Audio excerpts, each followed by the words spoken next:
Ladies and gentlemen, please welcome Republican presidential candidate Ted Cruz.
God bless AIPAC.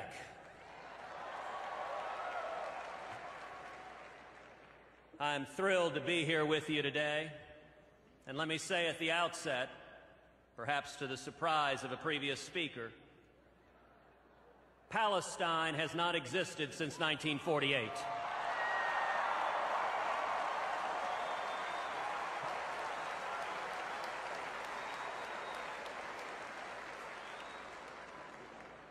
On Wednesday night of this week, in synagogues across the world, Jewish people will read the Megillah, which tells the story of Purim, the miraculous rescue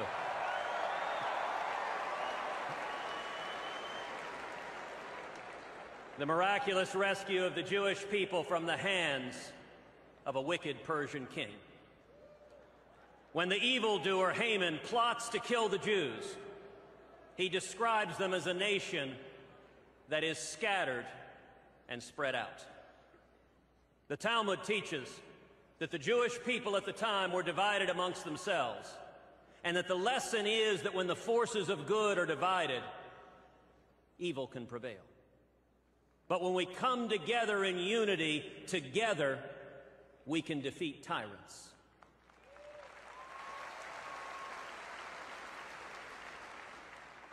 Today, we are reliving history, facing a similar time of challenge for America and for Israel. But today, I give you a word of hope. In the next few months, we will bring this country together, first by unifying the Republican Party, and then by reaching out and building a coalition of young people and Hispanics and African Americans and women and blue-collar workers and Jewish voters and Reagan Democrats. Which will lead to a commanding victory in November that unifies this country and brings us together. And standing together, America will stand with Israel and defeat radical Islamic terrorism.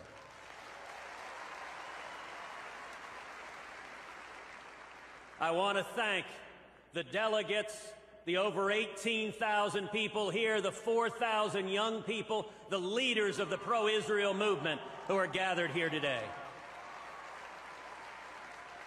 You will play a critical leadership role in making this happen, in bringing us together. Indeed, just today, my colleague Lindsey Graham very kindly hosted an event for me here, which should allay any doubts anyone might have that the God of Abraham, Isaac, and Jacob can still do miracles.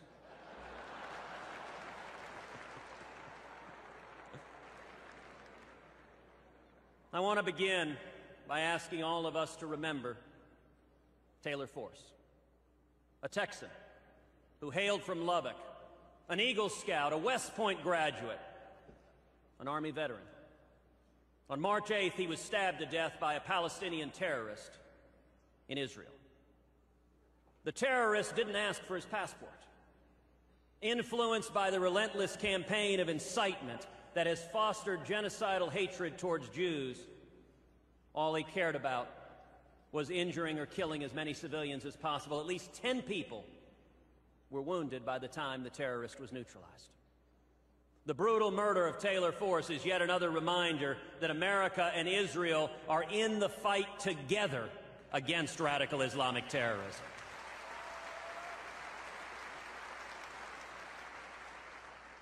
We need a president who will be a champion for America.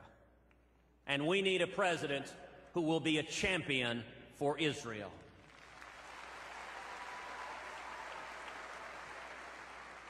In my time in the Senate, I have endeavored to do both. In the 4 years I've been serving in the Senate, I've been privileged to travel 3 times to the State of Israel. I had the great privilege of seeing the Ziv Hospital in northern Israel, where they have treated over 1,000 refugees from Syria wounded in that horrible Syrian civil war, have done so free of charge, showing the heart and character of the people of Israel.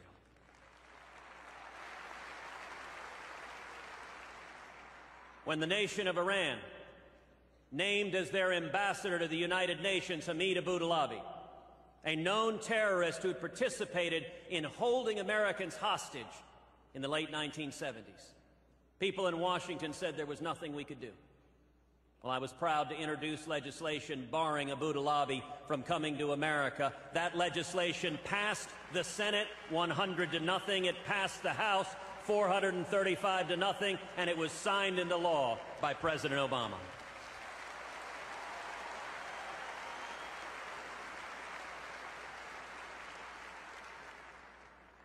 When Israel was facing relentless rocket attacks from Hamas, and the prayers of all of us and people across the world were with Israel, Prime Minister Netanyahu powerfully observed, we are using missile defense to protect our civilians, and they are using their civilians to protect their missiles. I entirely agree with Prime Minister Netanyahu, as Hamas would place rockets in elementary schools. They placed their headquarters in the basement of a hospital. And I would note that Hillary Clinton, in 2014, explained this as follows, quote, Hamas puts its missiles, its rockets, in civilian areas. Part of it is because Gaza's pretty small and it's densely populated. Well, Madam Secretary, with all respect, the reason the missiles are in schools is not because Gaza is small. The reason the missiles are in schools is because Hamas are terrorist monsters using children as human shields.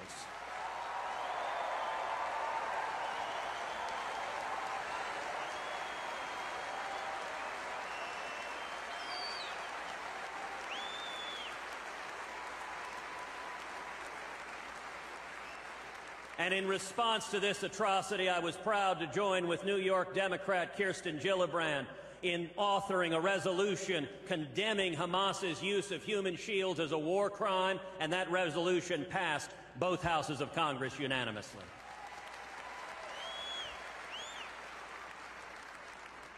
In the midst of these rocket attacks, we saw the Obama administration cancel civilian airline flights into the nation of Israel. When that happened, I publicly asked the question, did this administration just launch an economic boycott on the nation of Israel? The administration does not ban flights into Pakistan, does not ban flights into Yemen, does not ban flights into Afghanistan, indeed, did not ban flights into much of Ukraine, and Ukraine had just seen a passenger airliner shot down by a Russian Buk missile.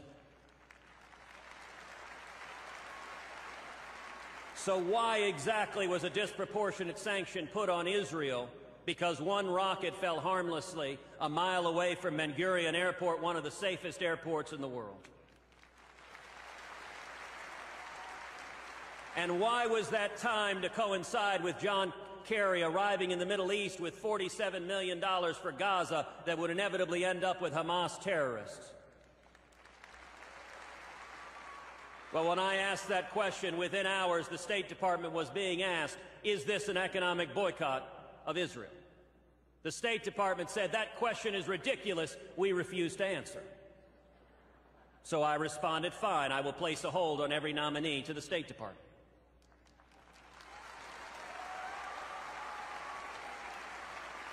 Shortly thereafter, former New York Mayor Michael Bloomberg rode a civilian airliner from London to Tel Aviv, demonstrating that it was safe to fly to Israel.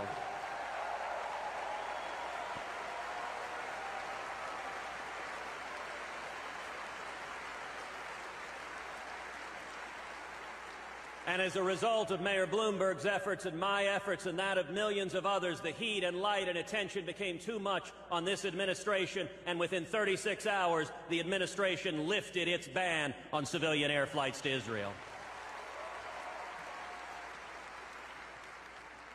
Looking forward, as president, I will lead very, very differently from the current administration.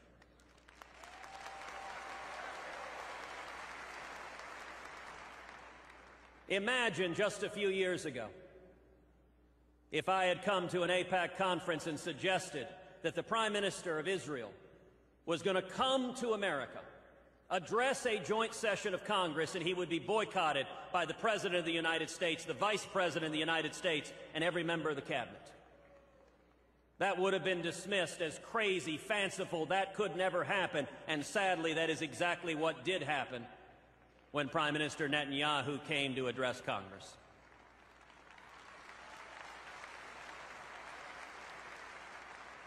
In a similar vein, my leading Republican opponent has promised that he, as president, would be neutral between Israel and the Palestinians. Well, let me be very, very clear. As president, I will not be neutral.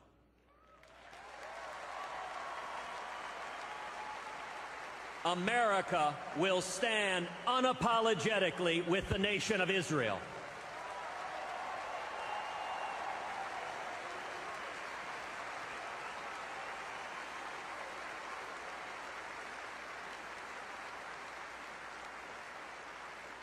So what does that mean specifically? Let's start with today's Persian king, the nation of Iran. Both Hillary Clinton and Donald Trump have said they would maintain this Iranian deal, although Donald has promised he's going to negotiate and get a better deal. Well, my view is very different. On the first day in office, I will rip this catastrophic Iranian nuclear deal to shreds.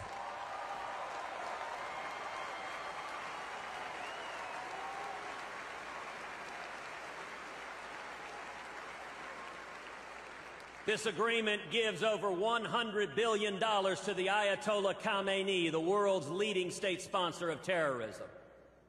That dwarfs the $3 billion in military aid we give each year to the nation of Israel. That difference is not just unconscionable, it is fundamentally immoral. And if I am president, on the first day, we will reimpose sanctions on Iran.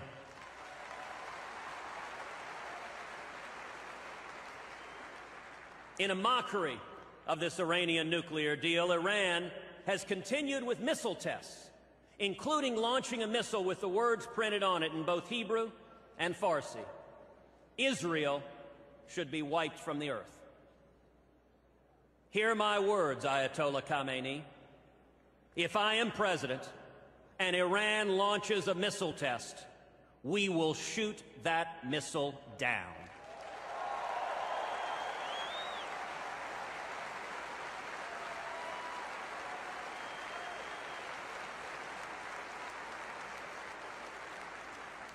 And in January 2017, we will have a commander-in-chief who says, under no circumstances will Iran be allowed to acquire nuclear weapons. Either you will shut down your nuclear program, or we will shut it down for you.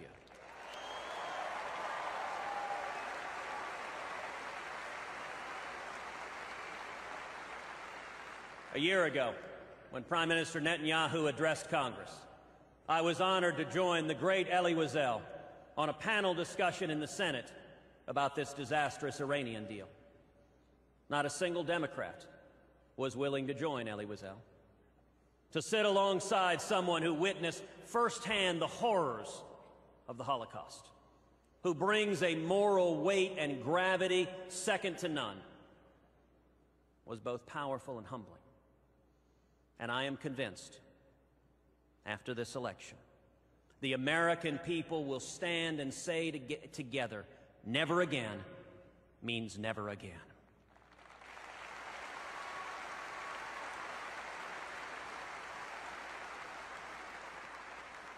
On my very first day in office, I will begin the process of moving the American embassy in Israel to Jerusalem, the once and eternal capital of Israel.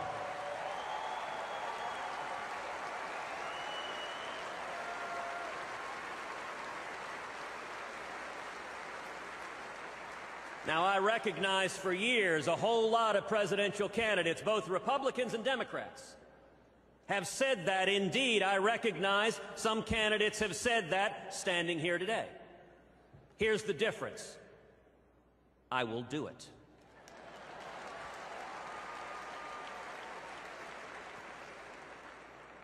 And as president, I will do everything in my power to ensure that anyone who provides financial support to the BDS movement, including schools and universities, will lose any access to federal funding.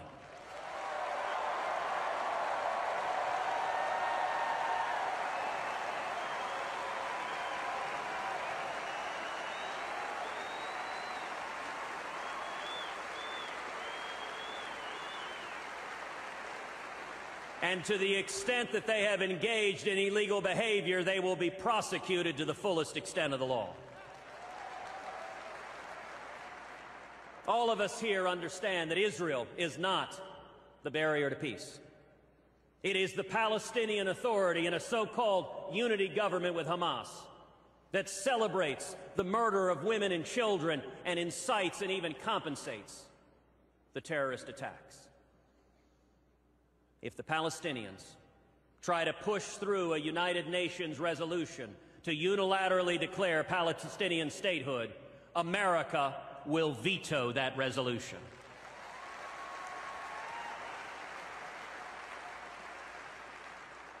Indeed, I tell you today, I will fly to New York to personally veto it myself.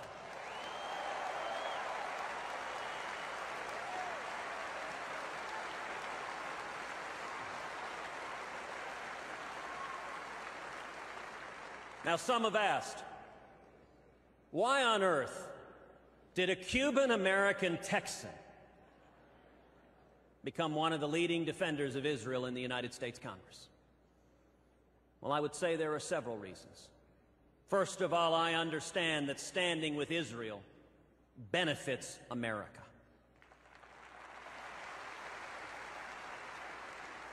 Israel is a liberal democracy that shares our values. Israel is a steadfast and loyal ally, and our military aid to Israel is not charity.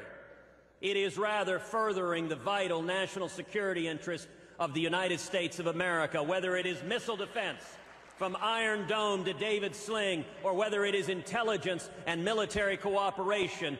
Israel provides an enormous benefit to keeping America safe and protecting us from radical Islamic terrorists.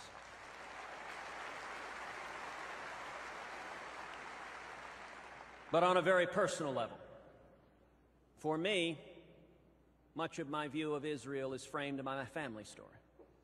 My father was born and raised in Cuba. As a kid, he fought in the Cuban Revolution. He was imprisoned. He was tortured. My father fled Cuba in 1957. When he came to America, he had nothing. He had $100 sewn into his underwear. And he washed dishes, making 50 cents an hour. He paid his way through school. He went on to start a small business. When I was a kid, my dad used to say to me over and over again, when I faced oppression in Cuba, I had a place to flee to. If we lose our freedom here, where do we go? And I will tell you, it is an incredible blessing to be the child of an immigrant who fled oppression and came to America seeking freedom. And there is one other nation on earth like the United States of America that was created as an oasis, as a beacon of hope to people who had faced oppression, had faced horrible murder and persecution. The nation of Israel, like America, is a beacon of light unto the world.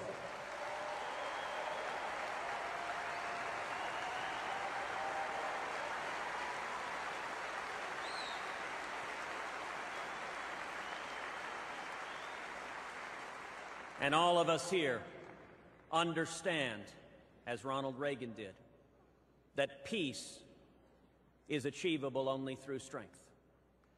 This is what Israel understands. When you are surrounded by neighbors who would drive you into the sea, somehow you don't have time for political correctness.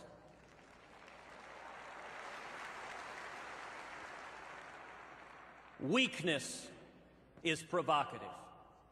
Appeasement increases the chance of military conflict. Indeed, I believe this Iranian nuclear deal is Munich in 1938, and we risk once again catastrophic consequences to allowing a homicidal maniac to acquire the tools to murder millions.